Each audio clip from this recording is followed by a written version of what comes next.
नमस्कार साथियों, जय हिंद जय भारत। कैसे हैं आप सारे लोग।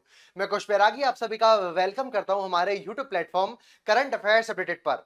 साथियों, लास्ट क्लास के अंदर हम लोगों ने बजट के कंपोनेंट्स या बजट के घटकों को समझ लिया था। मैंने आपको बताया सरकार कई प्रकार से इनकम कमाती है, कई प्रकार सरकार अपने एक्सपेंडिचर करती है, जैसे राजस्व, पूंजीगत, कैपिटल रेवेन्यू। सारी बातें हम लास्ट क्लास के अंदर कंप्लीट कर चुके हैं।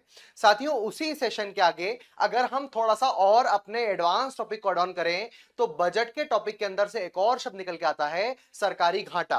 वास्तव में साथियों, अगर आप लोग अपने जीवन में बजट का मैनेजमेंट नहीं करते हो, बजट का प्रबंधन नहीं करते हो, तो आपको देखने मिलता है डेफिसिट या घाटा। उसी प्रकार सरकार के घाटे, गवर्नमेंट के डेफिसिट भी बहुत फेमस है। और वास्तव में आपके एग्जाम में पक्के से एक क्वेश्चन सरकार के घाटों से आने वाला है, उनके फॉर्मूले से आने वाला है। तो जल्दी से बोर्ड पर देखिए, सरकार के घाटे कितने प्रकार के होते हैं। आने वाली क्लास में हमको ये सारे डेफिसिट कंप्लीट करना है और पक्के से प्री मेंस में आपको यहां से क्वेश्चन देखने मिलेगा। देखिए, पहला घाटा आपको देखने मिल रहा है राजस्व घाटा, जिसे अपन इंग्लिश में रेवेन्यू डेफिसिट कह रहे हैं। दूसरा बहुत इंपॉर्टेंट घाटा है जिसे अपन कहते हैं राजकोषीय घाटा, और इसे समझना बहुत सारे लोग के लिए टेढ़ी खीर होता है, लेकिन आप समझोगे अगर थोड़ा सा अपना दिमाग फोकस में लगाओगे। अगला आपको देखने मिल रहा है प्राथमिक घाटा या प्राइमरी डेफिसिट। अगला आपको देखने मिल रहा है इफेक्टिव रेवेन्यू डेफिसिट या प्रभावी राजस्व घाटा। इससे लास्ट एमपीएससी प्रीलिम्स के अंदर क्वेश्चन आया है। अगला आपको देखने मिल रहा है बजट घाटा, बजटरी डेफिसिट, जो यूपीएससी के लिए बहुत फेमस टॉपिक रहा है एग्जाम के दृष्टिकोण से। तो मल्टीपल एग्जाम की हम तैयारी कर रहे हैं, तो चलिए सरकारी घाटों को अलग अलग फॉर्मेट में समझना स्टार्ट करते हैं। सबसे पहला प्रश्न होता है कि सर, ये घाटे या डेफिसिट का मतलब क्या है। तो आपने पक्की बात हमेशा से सुना होगा, आमदनी अठन्नी, खर्चा रुपया। मतलब वास्तव में साथियों, अगर मेरी इनकम है 10,000 रुपए और मैं 15,000 रुपए खर्च करने की प्लानिंग कर रहा हूं, ज्यादा खर्च करने की बात कर रहा हूं, तो पक्के से मुझे डेफिसिट या घाटा देखने मिलेगा। एग्जाम्पल के लिए, मेरी इनकम है, मान के चल लो 10,000 रुपए महीना, और मेरे खर्चे की मैं बात कर रहा हूं 15,000 रुपए महीना। तो वास्तव में साथियों, व्यय माइनस आय, एक्सपेंडिचर माइनस इनकम, आपको देखने मिलेगा यहां पर 5,000 रुपए का घाटा। और यही फॉर्मूला है डेफिसिट निकालने का। तो भैया, घाटा इज इक्वल टू व्यय माइनस आय, जब खर्चा आय की तुलना में अधिक हो जाए। या एक और बात मैं आपको समझाऊं बड़े ध्यान से। मान के चलो आप सारे लोग 1 लाख रुपए महीना कमाते हो। आपका हमेशा हर महीने खर्चा 1 लाख के अंदर रहता है, लेकिन किसी महीने में घर में कोई बीमार हो गया तो आपको एकदम से मजबूरीपन 1,20,000 रुपए खर्च करना पड़ रहा है। भैया, आपकी इनकम कितनी है? 1 लाख रुपए, लेकिन उस महीने कितना खर्चा करना पड़ेगा? भैया, कोई बीमार है तो ट्रीटमेंट कराओगे ना, तो कितना खर्चा करने की डिमांड आ रही है, प्रबंधन आ रहा है 1,20,000 का। तो यदि किसी महीने में एकदम से आपका खर्चा बढ़ जाए, आपकी इनकम स्टेबल है, 1 लाख रुपए है, तो आपको घाटा देखने मिलेगा 20,000 रुपए का।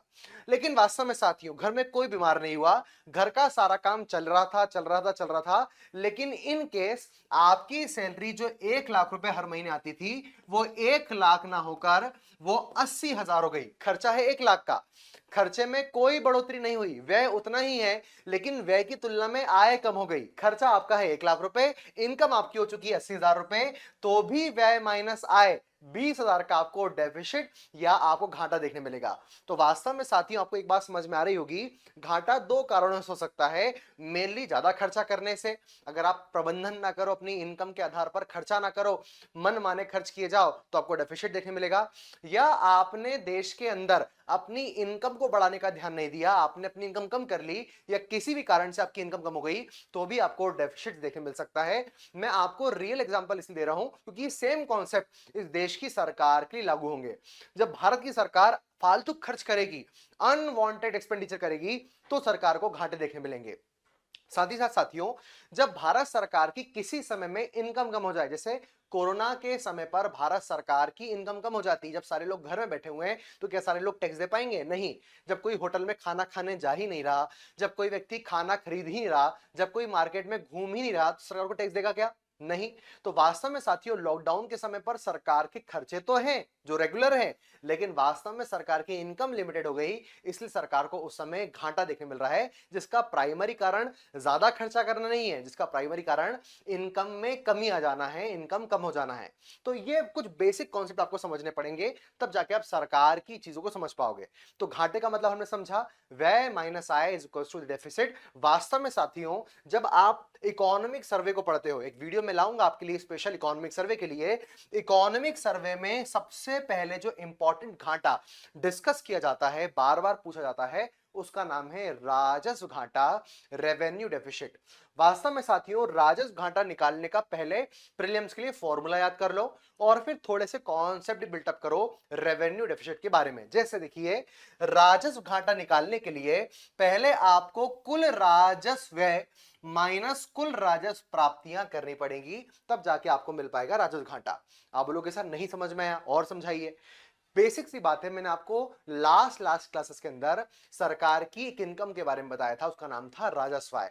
वास्तव में साथियों देश की सरकार जनता पर कर लगाकर, जनता से चालान की वसूली कर कर, देश के अंदर सरकारी उद्यमों से लाभ प्राप्त करके जो पैसा कमाती है उसे अपन कहते हैं टोटल रेवेन्यू रिसीप्ट। ऐसी इनकम जो वास्तव में आपको राजस्व आय कहलाती है, उसको हमको यहां पर ध्यान रखना है। एग्जांपल के लिए कि चलो सरकार की यहां पर राजस्व आय है 100 रुपए। भैया राजस्व आय का मतलब क्या?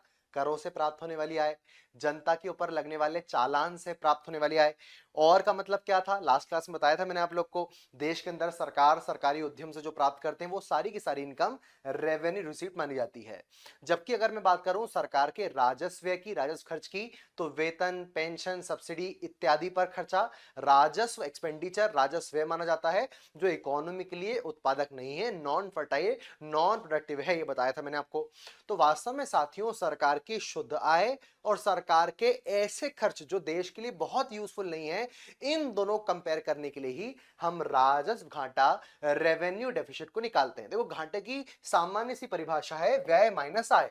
अगर आपको अब राजस्व घाटा निकालना है तो राजस्व घाटा इज इक्वल्स टू राजस्व माइनस राजस्व आय। सिंपल सा फॉर्मूला है। देखिए यहां पर क्या लिखा हुआ है, कुल राजस्व माइनस कुल राजस्व प्राप्तियां, total revenue expenditure minus total revenue receipt. इस आधार पर आप राजस्व घाटा निकाल सकते हो। लेकिन पर्पस क्या है कि भैया जो सरकार का राजस्व आय है वो सरकार की शुद्ध आय है। मान के चलो भारत सरकार की शुद्ध आय 100 रुपए और भारत सरकार ने वेतन, पेंशन, सब्सिडी पर खर्च कर दिया 120 रुपए। साथियों ये तो बिल्कुल पगलापना हो गया। भारत सरकार मेहनत खून पसीना एक करके 100 रुपए कमा रही है, जनता टैक्स दे रही है और सरकार उस पैसे को ऐसे का खर्च कर रही है जिसके माध्यम से देश की उत्पादन क्षमता ही नहीं बढ़ने वाली। इसलिए साथियों अगर यहां पर आपको 20 रुपए का रेवेन्यू डेफिसिट, राजस्व देखने मिलता है, राजस्व घाटा देखने मिलता है, तो वास्तव में ऐसा राजस्व घाटा देश की इकोनॉमी के लिए अच्छा नहीं माना जाता और सरकार विवादों के घेरे में आती है कि अगर ऐसा घाटा आ रहा है मतलब आपकी कौन सी फाइनेंशियल पॉलिसी चल रही है, आप कैसा बजट मैनेजमेंट कर रहे हो कि इंपॉर्टेंट जो मेहनत से कमाए हुए 100 रुपए हैं आप वेतन, पेंशन, सब्सिडी ऐसी चीजों पर फूंक दे रहे हो। तो सरकार को बार बार सोचने की आवश्यकता है, अगर देश में राजस्व घाटा बढ़ रहा है तो रेवेन्यू डेफिसिट का बढ़ना एक चिंता का विषय है, कंसर्न है इस देश के लिए। चलिए राजस्व घाटे के बाद में एक और घाटा बहुत आवश्यक है और पक्की बात है, इससे इंपॉर्टेंट कुछ नहीं है। पूरे के पूरे बजट सेक्शन के अंदर, पूरे के पूरे डेफिसिट सेक्शन के अंदर वास्तव में राजकोषीय घाटे को समझना बहुत कठिन है। कई सारे स्टूडेंट नहीं समझ पाते, लेकिन मैं आशा करूंगा अगर आप थोड़ा सा ध्यान अपना फोकस रखेंगे, अटेंशन पे करेंगे, तो मैं गारंटी लेता हूं आपको ये चीज समझ में आएगी राजकोषीय घाटे का मतलब क्या। इतना सिंपल नहीं है, व्यय माइनस आय करके घाटा निकल जाएगा, राजस्व माइनस राजस्व आय करके राजस्व घाटा निकल जाएगा। रेवेन्यू डेफिसिट निकालने के लिए revenue expenditure minus revenue income आपने कर दिया है, लेकिन फिस्कल डेफिसिट निकालना इतना आसान नहीं है। क्यों नहीं है, मैं आपको बड़े आराम से, बड़े थियोरेटिकली सारी काम को समझाता हूं। वास्तव में साथियों जब देश की सरकार बजट बनाती है, सरकार बजट बनाते समय, जैसे अगर आप लोग बजट बनाओगे तो आप लोग पहले अपनी इनकम, अपने आय के ऊपर अपना ध्यान केंद्रित करते हो। मान के चलो आपने 50,000 रुपए महीना कमाया, तो इसके आधार पर आप व्यय करते हो, अपना खर्च करते हो। पहले इनकम को रखते हो, देन आप एक्सपेंडिचर पर फोकस करते हो। लेकिन सरकार उल्टा करती है, सरकार बजट बनाते समय अपने एक्सपेंडिचर पर पहले फोकस करती है कि साथियों 2026-27 के बजट में भारत सरकार को कितना खर्च करना है, लाडली बहना में कितना पैसा बांटना है, कितने उज्ज्वला के सिलेंडर बांटना है, कितने घर बनवाना है, कितनी सैलरी देना है, कितने पेंशन देना है।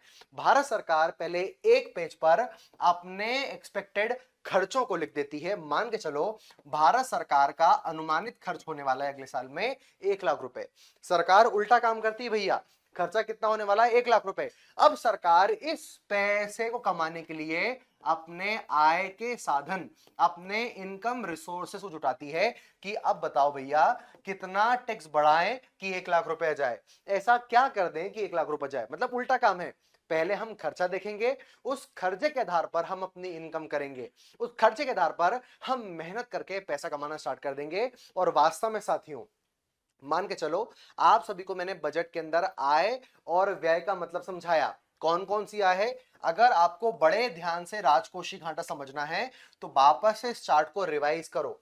सबसे पहली बात, भारत सरकार की जो पहली इनकम है उसे अपन कहते हैं रेवेन्यू इनकम, और दूसरी आय मानी जाएगी सरकार की पूंजीगत आय या कैपिटल इनकम। सरकार के जब मैं व्यय की बात करूंगा तो पहला व्यय, पहला खर्च माना जाएगा रेवेन्यू एक्सपेंडिचर, और दूसरा आपको देखने मिलेगा पूंजीगत घाटा। दूसरा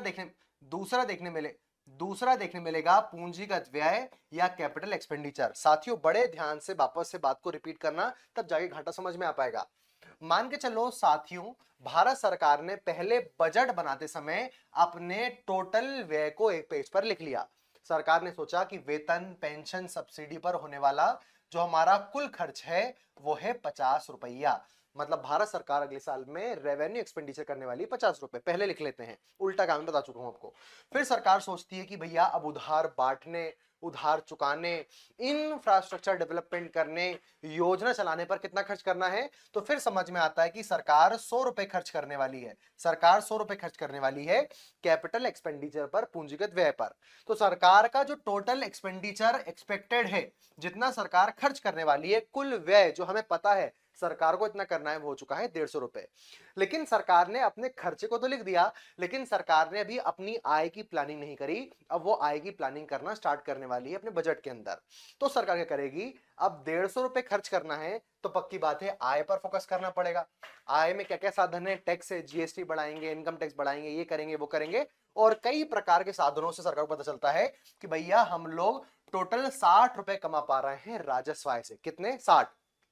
खर्चा कितना करना है? 150 रुपए का। इनकम कितनी हो पा रही? केवल 60 रुपए। फिर सरकार सोचती है अरे यार हमारे पास तो पैसा कमा रहा है, एक काम करते हैं अपन अपनी संपत्ति को बेच देते हैं, डिस इन्वेस्टमेंट कर देते हैं। सरकार को याद आता है कि हमने नेपाल नामक देश को उधार दिया है, उससे कहते हैं कि हमारे पास पैसों की कमी पड़ रही है, तू हमारा लोन उतार दे, लोन चुका दे, वापस लोन तू हमको वापस लौटा दे। लोन का रिकवर करने पर सरकार ध्यान फोकस करती है। सब कुछ कर लेने के बाद, लोन रिकवर कर लेने के बाद, उधार लेने की बात नहीं कर रहा हूं साथियों में, लोन जिसको हमने दिया है उसे वापस लेने की बात कर रहा हूं मैं। हमने अपनी संपत्ति बेच दी, लोन को रिकवर कर लिया, और सब कुछ कर लेने के बाद मान के चलो हमारे पास आता है 60 रुपए। मतलब हमारी कुल इनकम, एडी से चोटी तक का जोर लगा दिया फिर भी हो रही है 120 रुपए, और सरकार को साफ साफ दिख रहा है कुल खर्चा कितना है? 150 रुपए। वास्तव में साथियों चाहे राजस्व हो या पूंजीगत, चाहे रेवेन्यू हो चाहे कैपिटल, यदि मैं टोटल खर्चे की बात करूं तो टोटल खर्च है 150 रुपया। इसे अपन कहते हैं टोटल एक्सपेंडिचर, कुल व्यय, सरकार का सारा व्यय जिसमें दोनों चीजें आएगी। लेकिन अगर मैं 150 में से राजस्व आय, क्योंकि वास्तव में साथियों पूंजीगत आय में कई सारे साधन होते हैं, हमारी संपत्ति को बेच देना, उधार लेना, उधार की वसूली कर लेना। लेकिन जब सरकार इनिशियली अपनी इनकम की प्लानिंग करती, वो उधार नहीं लेती। वो ये नहीं बोलती कि चलो अपन पहले काम करते हैं, किसी से उधार मांगने, भीख मांगने जा रहे हैं। नहीं भैया, वो पहले टैक्स पर मेहनत करती है, वो संपत्ति बेचती है, वो सारा काम करके देखती है, उसके बाद वो कोई सारा मामला नहीं निकलता तो ऑप्शन नंबर बी पे जाके उधार मांगती है।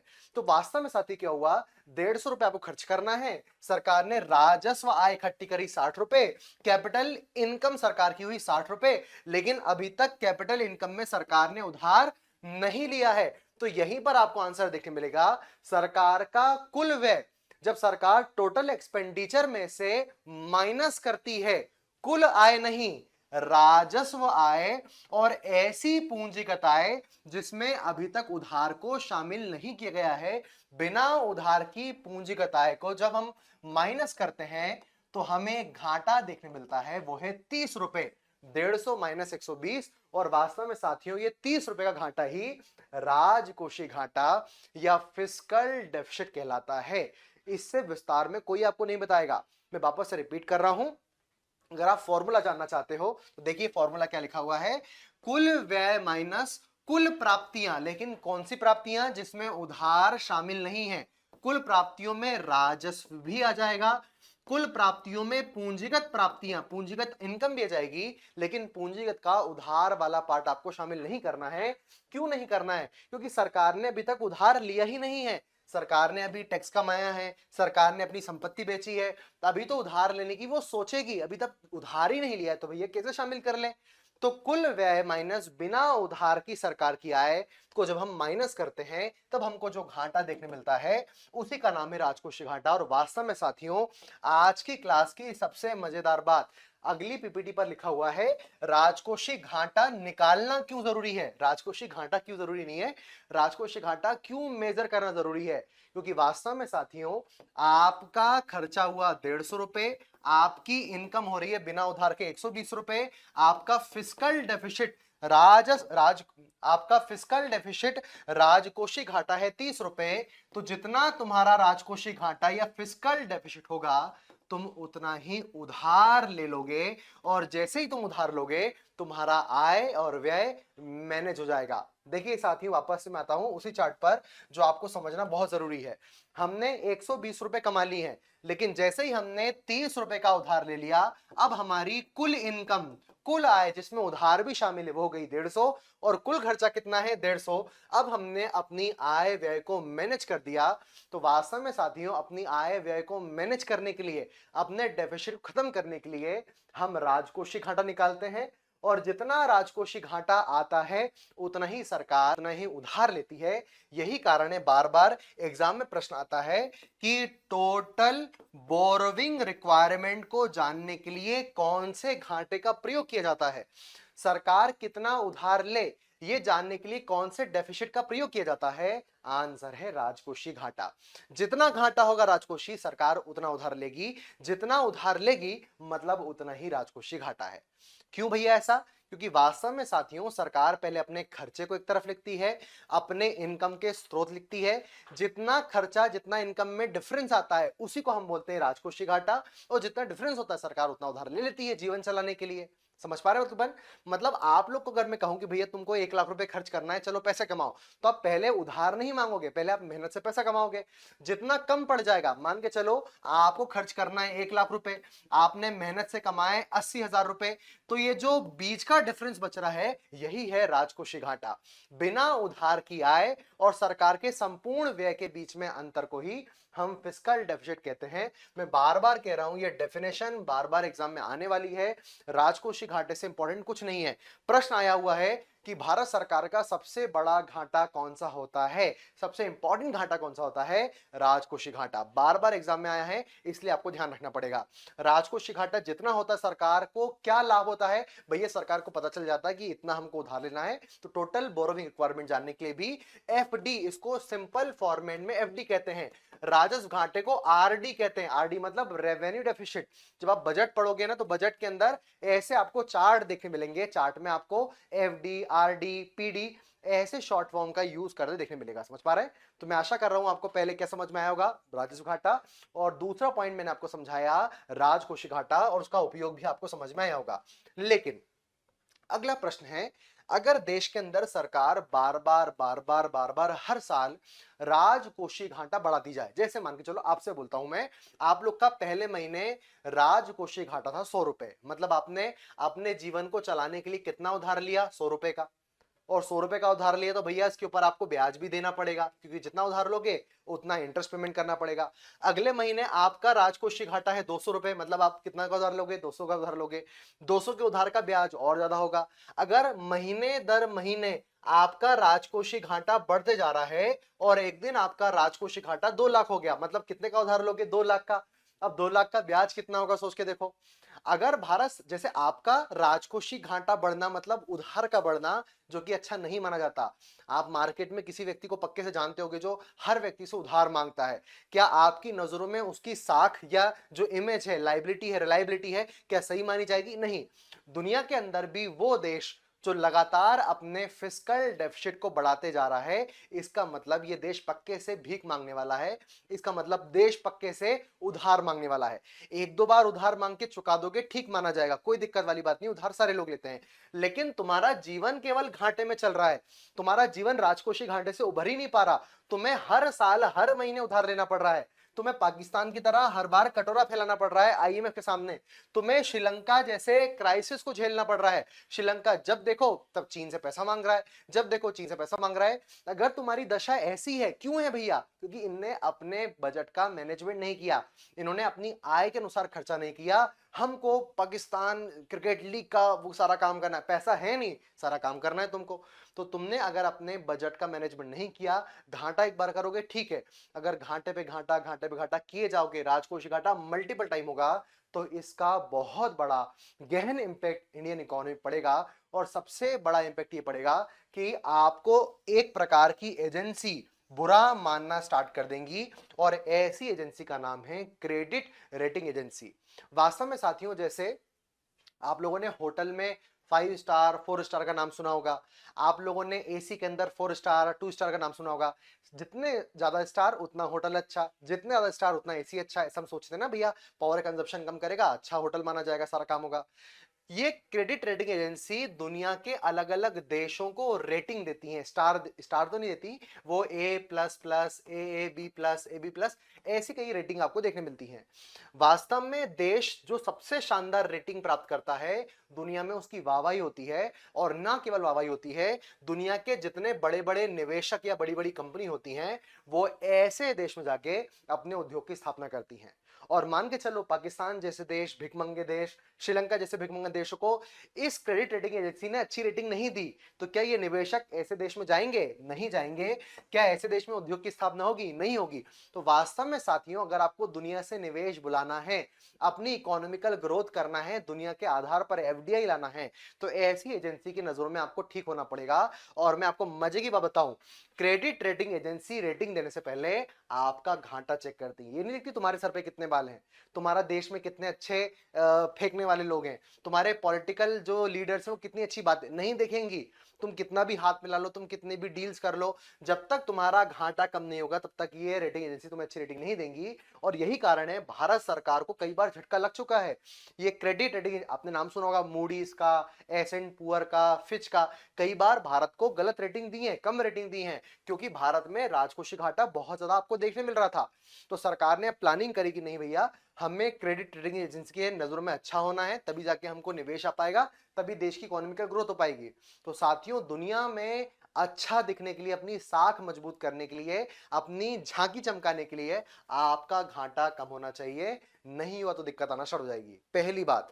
दूसरी बात, अगर ज्यादा घाटा करोगे तो ज्यादा डेप्ट में चले जाओगे।